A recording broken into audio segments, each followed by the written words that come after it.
你们看，天都已经摸黑了，我还在加班加点的修电视，没办法，实力就摆在这，根本修不完。那一片都是，你们看到了吗？来，我们看这台电视，这一台是我断了歪之后的，断了歪修复之后的一个效果，明显两边它是有偏色的，断了歪这一边它明显颜色它是偏淡的。遇到这种情况，你们要怎么搞呢？来，看我的。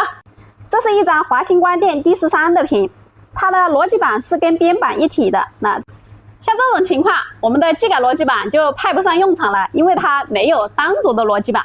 那我就要给你们介绍一个小宝贝，这是我新做的一款 DC 小板，这个带插线的，使用起来的话非常方便。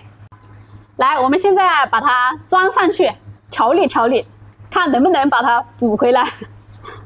DC 小板这一边就不用另外焊线了，我们有送一根30公分长的线，直接插上来就可以了。那这个位置有电压标识，我们点对点接就可以了。先把那个供电12伏还有地线给它接好，这个是12伏，我们先把这根线给它接好，再把地线接好。供电线接好之后 ，VGH、VGL 两根线注意保持绝缘。现在我们上电开机。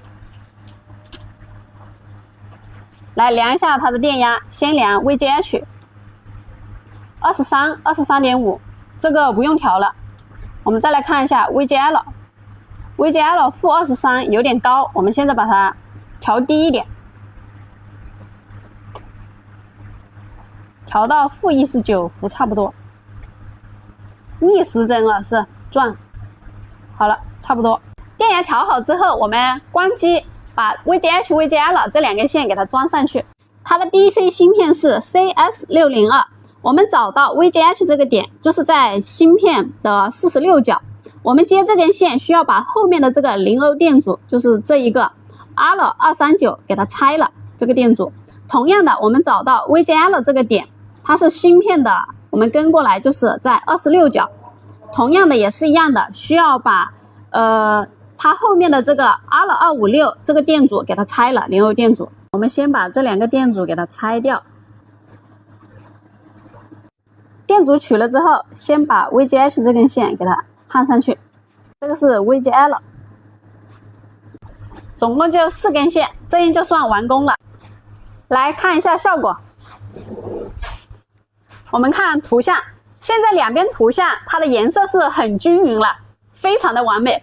怎么样？喜不喜欢这个小宝贝？好了，拜拜。